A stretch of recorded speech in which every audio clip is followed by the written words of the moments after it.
Imtixaankan ayaa waxa uu ahaa mid loogu tartamayay musharaxa macallimiinta ee wax ka dhigaya dugsiyada farsamada gacanta iyo xirfadaha ee macallimiinta heer qaran.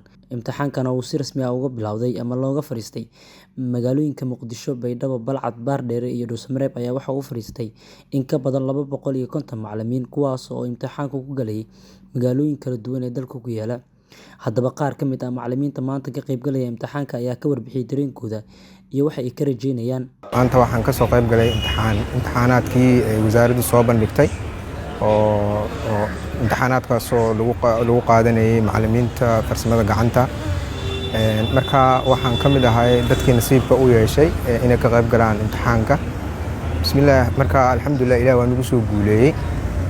Run ahaantii aad aan ugu mahadcelinayaa wasaaradda oo si cadaalad ah noogu soo bandhigtay fursadahan. Waxaan ka mid ahaa macallimiinta maanta ka qayb galaysay imtixaankii loo qaadanaya macallimiinta ee dugsiyada sare ee farsamada gacanta.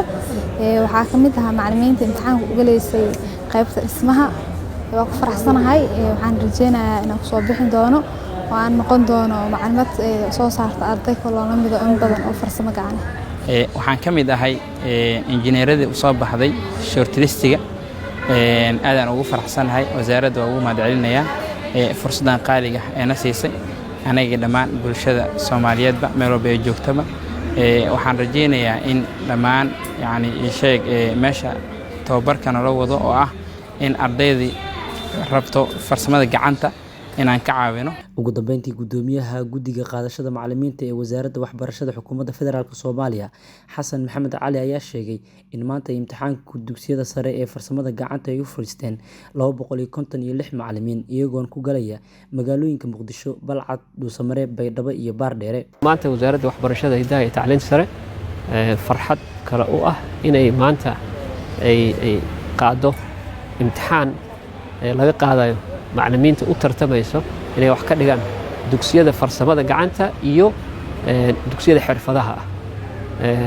imtixaan labaad oo kii hore 3,000 ahaa oo kale inay maanta qaadayso oo looga fadhiyo magaalooyinka gobolka Banaadir, degmada Balcad, lagu galayo beeraha Hirshabeelle iyo Dhuusamareeb oo lagu galayo xanaanada xoolaha iyo farsamada, iyo Baydhabo oo lagu galayo dugsiga farsamada, Baardheere oo lagu galayo iyadana beeraha. waxaa naga baaqatay magaalada Dhobley oo iyada lagu gal lahaa xanaanada xoolaha iyo degmada Baraawe oo iyadana lagu gal lahaa imtixaanka badda ah culumta badda ah oo diyaaradihii maaragtay tagi waayay darteed airportka qoyan diyaaradihii tagi waayay darteed insha Allah taala kuwaas dib ayaa maaragtay laga qaadi doonaa marka garoomada la furo haddii Ilaahay halka noqdo. marka imtixaankaas waa imtixaan oo ahaa dib la xayeysiiyey sidii kuwii hore oo kale 3 kun la xayeysiiyey oo ay soo codsadeen musharaxiinta ka soo qalin jabisay kulliyadaha oo takhasuska ah. Maxamed Yuusuf, Hirshabeelle TV.